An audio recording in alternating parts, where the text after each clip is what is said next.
Well, you're tuned to Pacifica Radio in Houston, the mighty 90, KPFT, listener-sponsored and commercial-free since March of 1970. Good day to you. I am Duane Bradley. And I'm Marlo Blue. And we have a very special guest with us today. At long last, welcome to Pacifica Radio, Lynn Ashby. Oh, thank you for having me. It's a pleasure.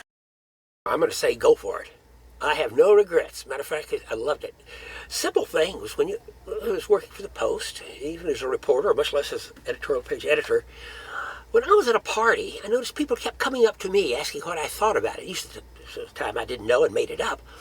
But I was the fount of all knowledge, whether it was sports, entertainment, politics. What do you think about this, that, or the other? One time I had a party at my house, and the banker, president of one of the biggest banks in downtown Houston, I said, well, what's going new in the banking world? He said, oh, let's not talk about that. It's so boring. I would have never said that about my job.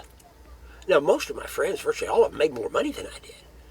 And my family sort of paid the price. They didn't have all the things their friends had, so they were paying the price for my desires. But I've traveled the world, and somebody paid me to do it.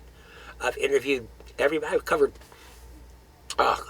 international summit conferences in Iceland, which is a great country, incidentally. The only way I've ever gotten to Iceland was that somebody paid me to go.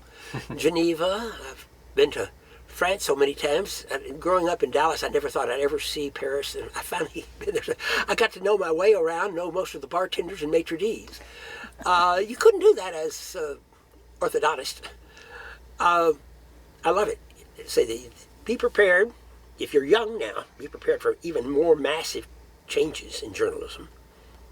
But as we spoke about earlier, there will always be people who will pay for knowledge, pay for news, pay for information, give them 2 steps ahead of their competition.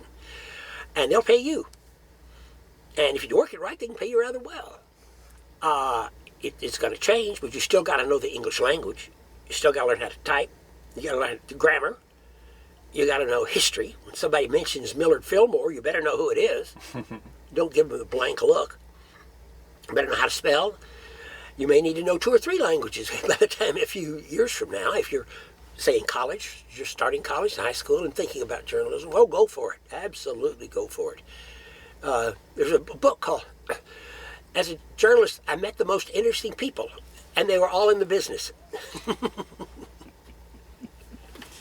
Lynn Ashby, thank you so much for being with us here today on the Open Journal. This is KPFT Houston.